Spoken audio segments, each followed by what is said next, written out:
estou aqui só para ser verdadeiramente útil.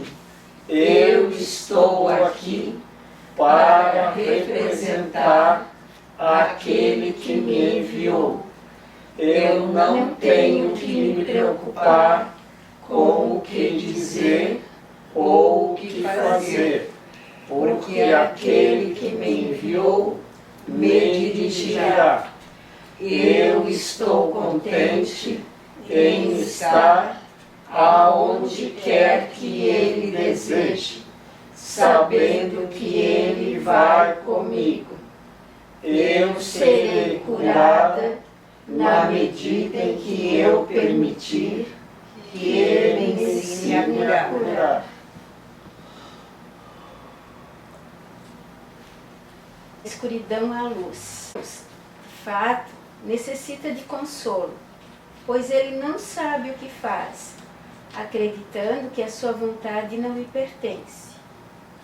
O reino é seu, e apesar disso, ele vaga sem lar. Em casa em Deus, ele está solitário e no meio de todos os seus irmãos não tem amigos. Permitiria Deus que isso fosse real quando ele mesmo não teve vontade de ficar só? E se a tua vontade é a sua, isso não pode ser verdadeiro para ti, porque não é verdadeiro para ele. A gente que me chama de Sérgio. E é Sérgio, Sérgio, Sérgio, Sérgio. Tem outros que me chamam de Luiz, Luiz, mas como Luiz está no meu nome, Jorge Luiz, tudo bem. E se a pessoa me chamar de Sérgio, também está certo, porque lá no Egito tem a igreja de São Sérgio, que é São Jorge. É a mesma coisa. Tá, tudo bem, não tem problema. Pode me chamar de Sérgio à vontade. Teve uma vez um rapaz que veio aqui, ficou uma tarde inteira conversando comigo, me chamando de Sérgio. No dia seguinte, ele veio aqui se desculpar. Meu Deus, Jorge, eu cheguei em casa, me dei conta, só te chamava de Sérgio. Tu não é Sérgio, tu é Jorge. Não tem problema, isso não mudou nada em mim.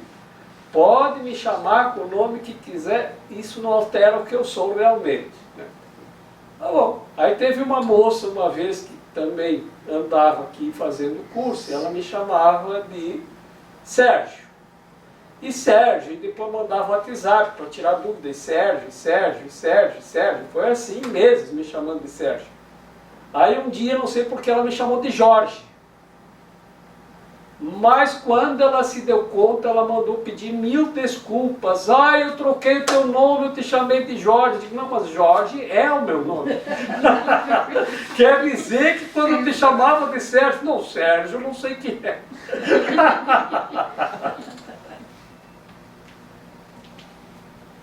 Não sabe o que faz.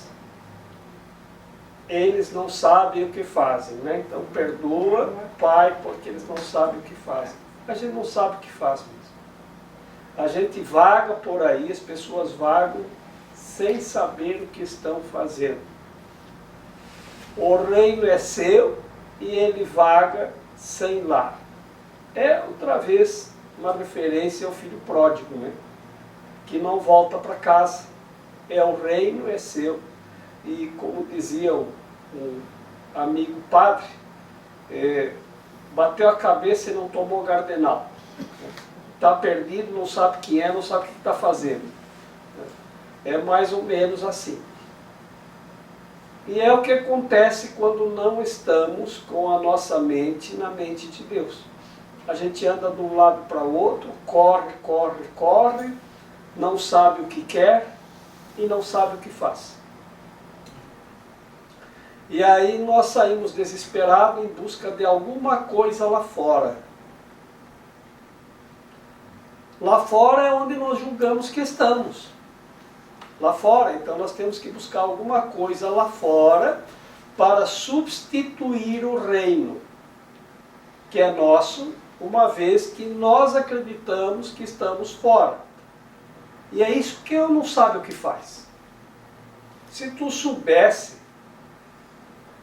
tu colocaria a tua decisão de estar no reino, de volta na mente. Mas não. A gente sai batendo a cabeça para tudo quanto é lado. Então, sim, estamos perdidos, tontos e zonzos, tentando, sonhando que estamos fazendo alguma coisa, que não sabemos bem o que é e nem para que é.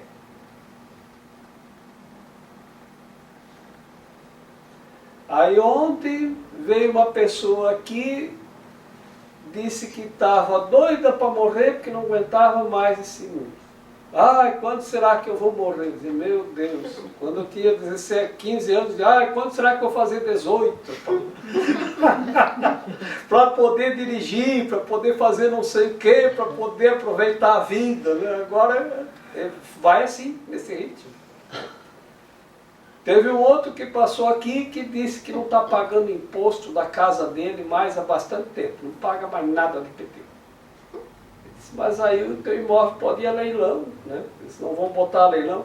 Vão, mas os meus filhos, quando eu disse para eles, vocês podem me ajudar a pagar pelo menos o imposto, já que vai ser herança de vocês? Ah, eu não posso. Ah, agora não. Ah, eu não tenho dinheiro. E eles têm. Então eu vou deixar para eles o imposto para pagar.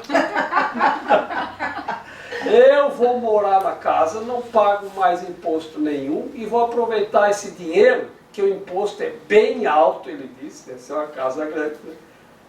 Para fazer tudo que eu gosto, que eu já estou quase que indo, então vou usufruir tudo que eu posso e eles não podem me ajudar em nada, eu moro lá sozinho, né? Então também não vou pagar mais imposto, aí como ninguém quer me ajudar. Então você veja como está indo, né? Ninguém mais sabe o que faz. Estamos todos assim, a maioria das pessoas está sem direção, está sem rumo, sem eira e nem beira. A propósito do sem eira e nem beira, você sabe de onde vem essa história do sem eira e nem beira? No Recife, que eu tenho um amigo que fazia a faculdade de fisioterapia do Recife. Lá no Recife, quando começaram a povoar o Recife, eles faziam as casas, os mais ricos, com tribeiras. O que é uma tribeira? É o beiral da casa, é a beira do telhado.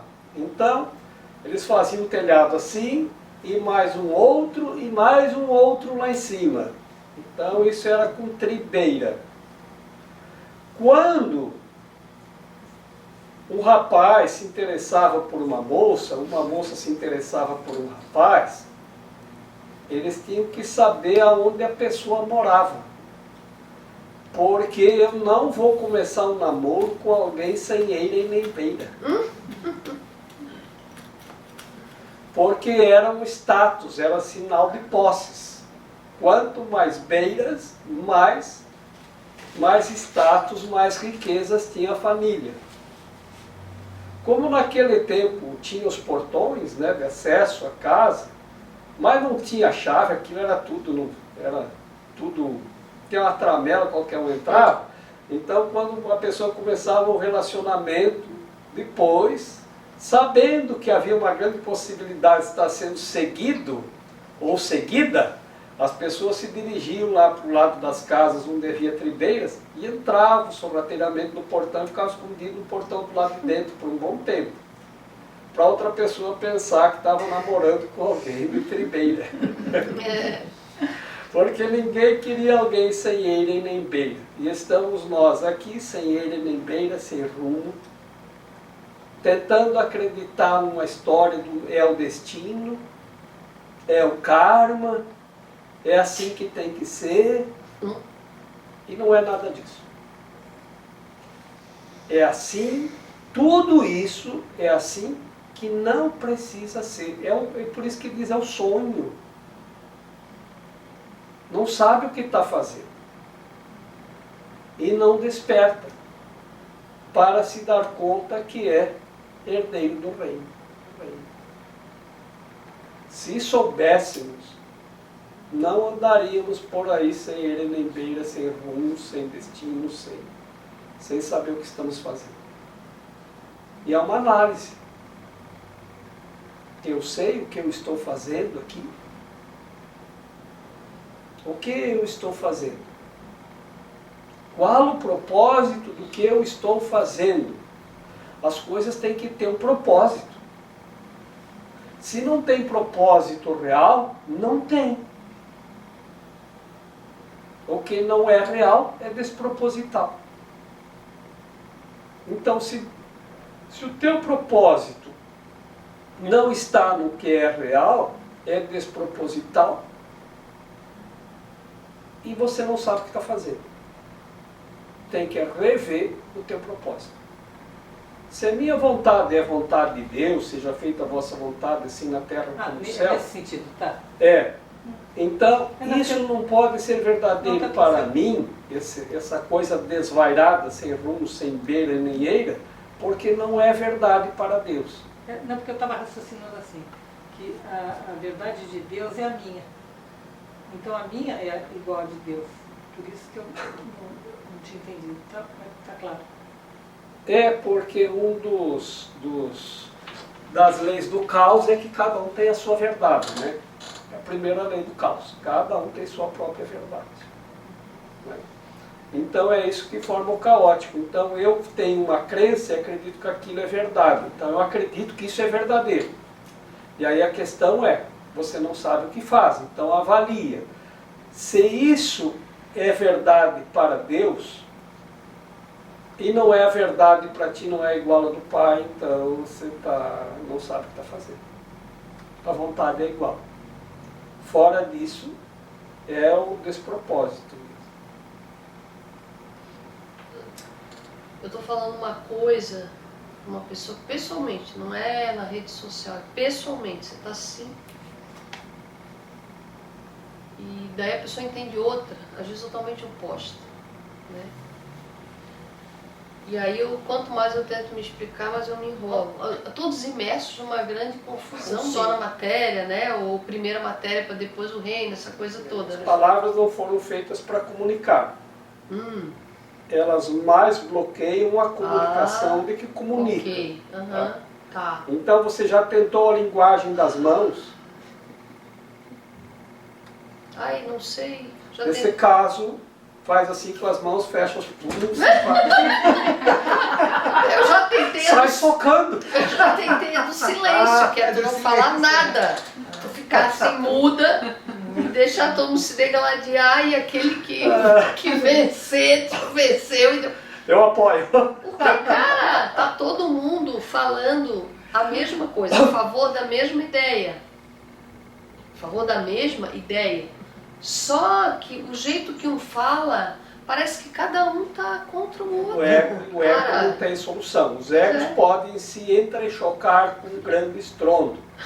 Que quando começa a linguagem, as palavras não funcionam e não tem mais nada que funcione a não ser a linguagem das mãos. Fecha os punhos e vai em frente. Vai socando. O que acontece? É o extremo do ego mesmo. Né? Mas por que acontece isso? Porque as nossas mentes, porque as pessoas dizem, somos um. Né? A Igreja Católica diz, na unidade do Pai, do Filho e do Espírito Santo. Somos um. Né? É o mistério da tríade sagrada, que é 3 em 1. Acontece. É assim, que quanto mais nós nos unimos, o Pai, o Filho e o Espírito Santo, mais a comunicação verdadeira flui. Quanto mais estamos longe da casa do Pai, não sabes o que fazes. Então vem de encontro realmente a esse parágrafo. Por quê? Porque tu vai lá, tu vê que nem um dos 30 que estão na reunião sabe o que está fazendo. Não sabe. Eles podem ler o mesmo texto, mas cada um entende diferente e cada um fala diferente. Ninguém sabe o que está fazendo, o que está acontecendo, o que está... Justamente esse parágrafo aborda essa questão. Foi bem puxado o tema. O que é que acontece com isso? Cada um tem seu interesse próprio. Não tem união do Pai e do Filho e do Espírito Santo. onde todos somos uma unidade. E por que acontece isso? As pessoas estão fora da casa do Pai. E saindo fora da casa do Pai é o ego. Os egos se entrechocam com grande estrondo e não tem acerto. Não tem o que fazer. Não tem o que fazer. Assim sendo, quando essa não é a vontade de Deus, se eu acho que essa é a minha, então eu estou fora da casinha minha. Porque a vontade de Deus tem que ser igual à minha. A vontade de Deus é união, é unidade, no Pai, no Filho e no Espírito Santo. E nessa unidade tudo é compartilhado, não tem palavras. A gente se entende perfeitamente. Às vezes, quando duas pessoas se encontram, assim, dois jovens que se namoram, é muito comum dizer, olha, a gente não precisa de palavras, a gente se entende, o que um quer, o outro quer, a gente parece que é na mesma direção. Então a gente usa essa analogia como é o amor. É uma ideia do que é o amor em Deus. Porque nós não precisamos de palavras para a comunicação. Aí o que acontece? À medida que nós depois vamos nos afastando, quando começam os interesses próprios, né, aí começa a gritaria. Porque cada um começa a divergir um do outro. Então estamos nos afastando. A gente não se entende mais nem com pensamento, nem com palavra, nem com ações. Porque estamos muito divergentes nos nossos interesses.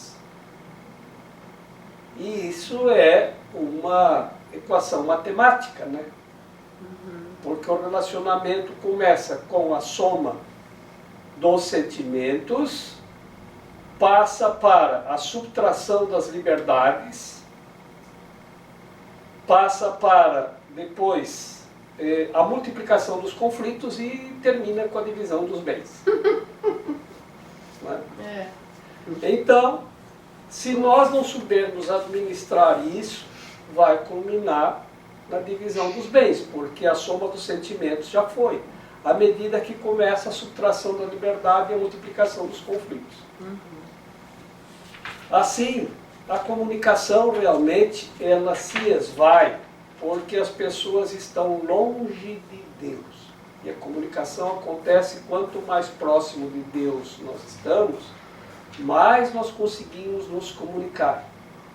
Aqueles que estão no mesmo nível conseguem essa comunicação. Vejam que uma equipe de futebol, o quanto eles têm que treinar para estarem de acordo, formar uma equipe para alcançar o propósito. Até o momento em que eles começam a se entender entre si. Que não precisa mais gritar. Um se dá conta de que o outro tem a possibilidade do gol e passa a bola. Vai! E não precisa dizer nada. Mas quanto temos que treinar a mente para essa unidade? Porque o ego vai fazer tudo para desunir.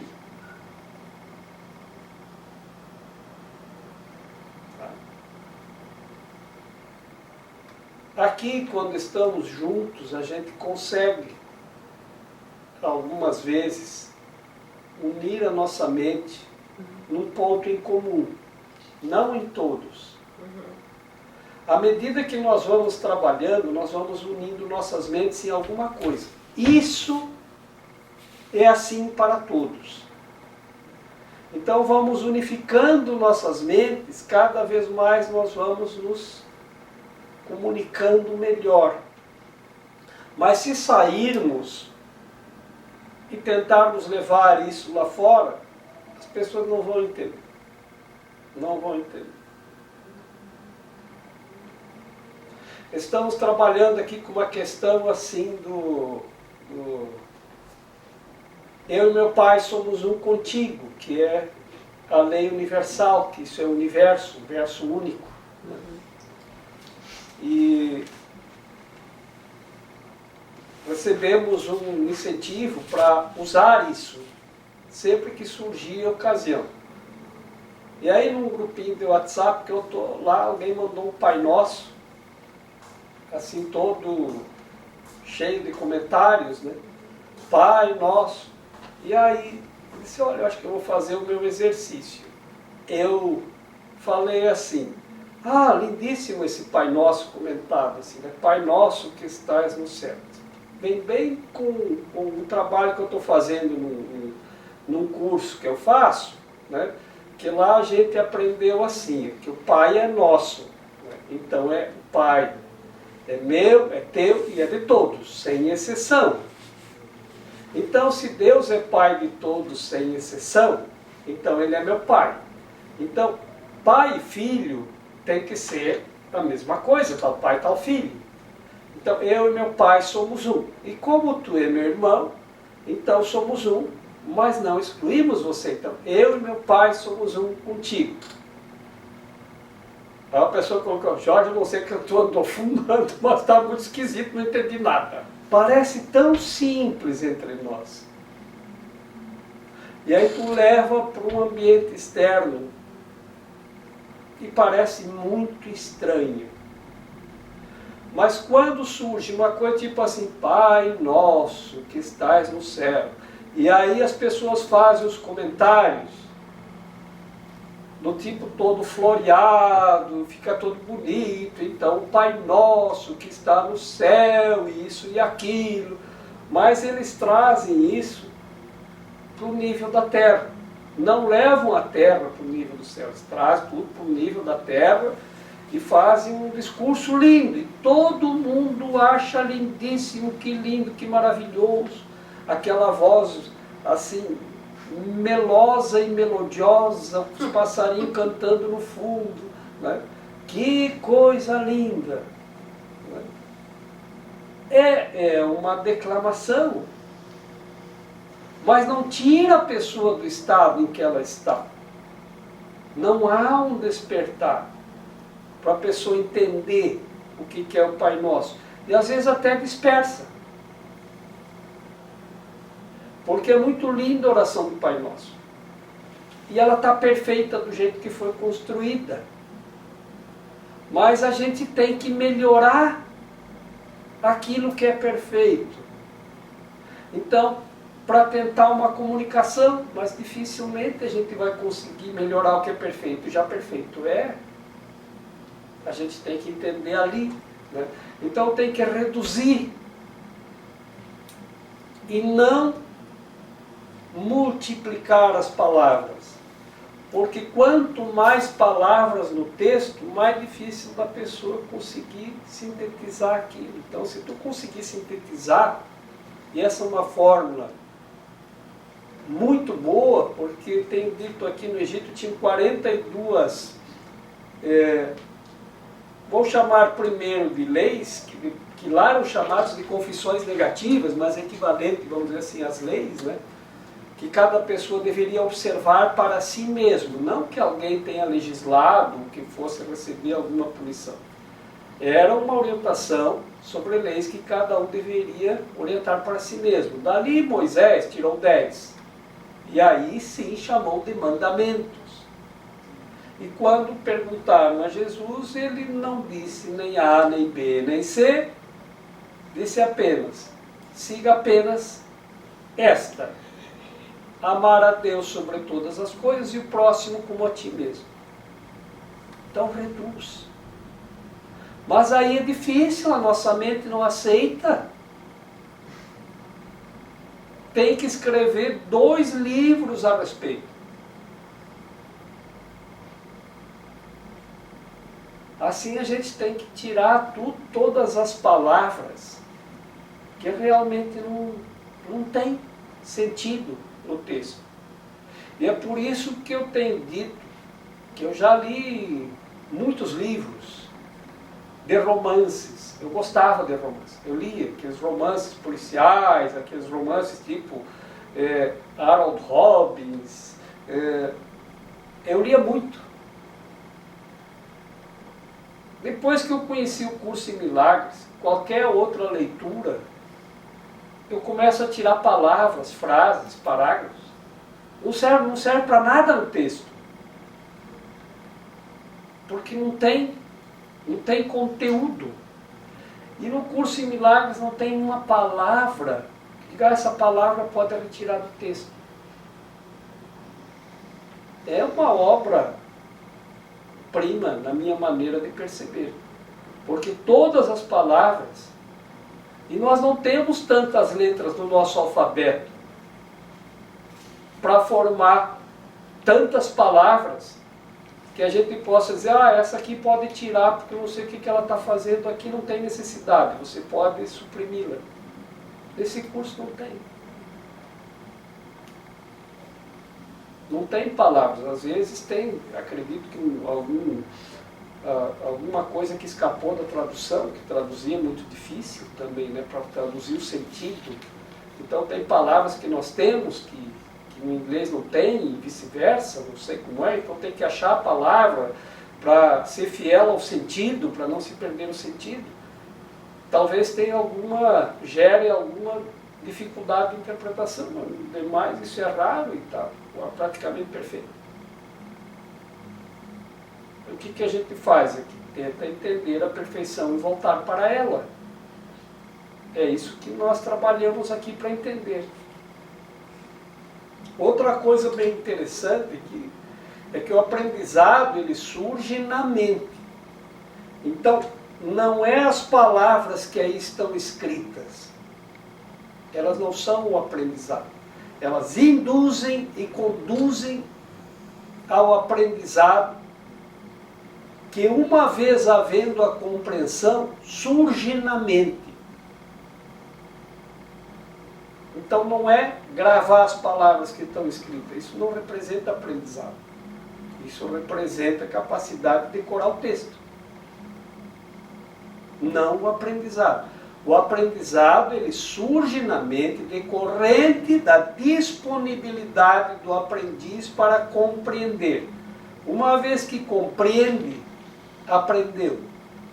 E surge na mente. Por isso que essa situação que nós trabalhamos aqui, é que fora disso as pessoas não sabem o que fazem. E é muito difícil a comunicação e reconduzir as pessoas a um alinhamento. Alinhamento, a palavra é bem propícia. Alinhar as mentes numa só direção, numa só compreensão. Estamos há muitos anos aqui. Nossas mentes estão se alinhando, com certeza. Tenho certeza que muitas coisas aqui, o que é para um, é para o outro igual. Mas tem coisas que ainda não. Que ainda são discordantes. Não, com isso eu não concordo. Ainda. Né? E aí que está a discordância das mentes, porque nós ainda temos interesses. Ou ainda não, nossa mente ainda não está disponível. Como as pessoas dizem, eu não sei se eu estou pronto para isto. Estar pronto para isto, traduzido no que a pessoa quer dizer, eu não sei se eu quero dispor dos meus conceitos e das minhas crenças.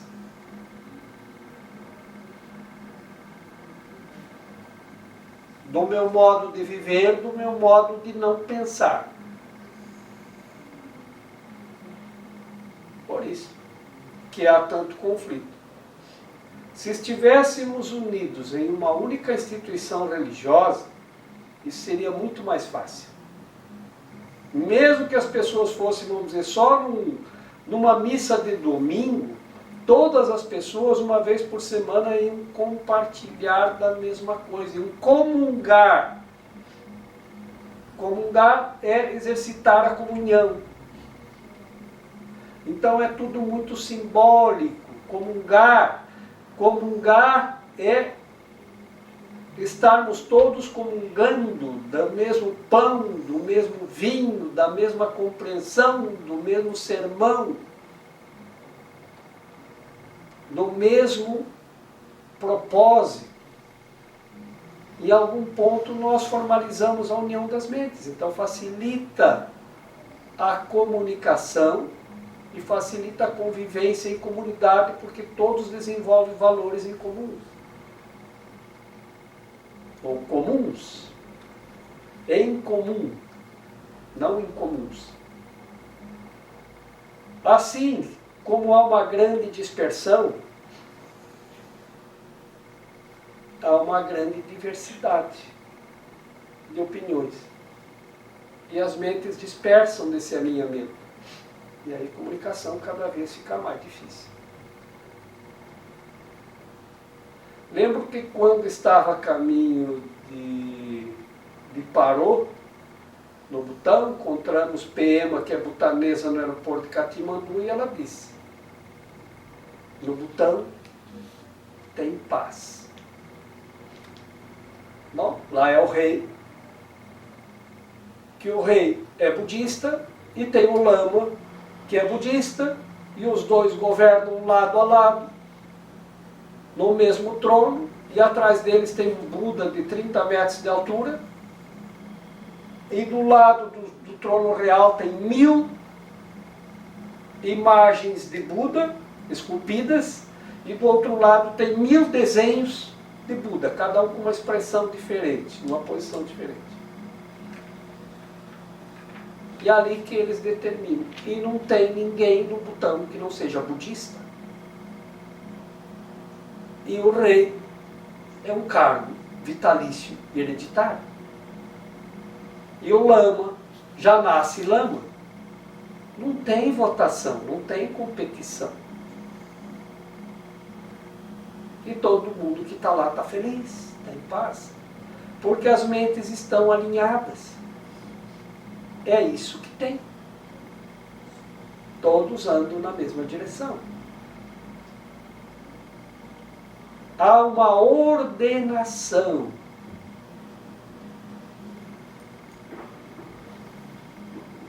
Lembram que falamos da ordenação sacerdotal. O que é a ordenação?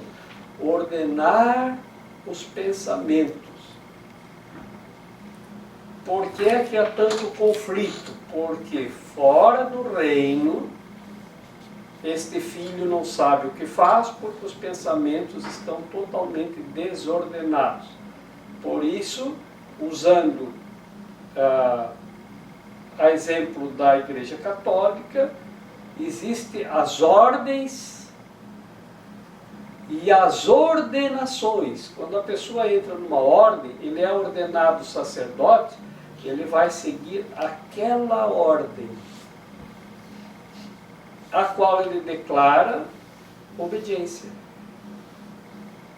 Eu vou obedecer esta ordenação, esta ordem de pensamentos, que é um pensamento que está em ordem, não está em desordem. Por isso a ordenação. E aí eles têm que se entender entre si.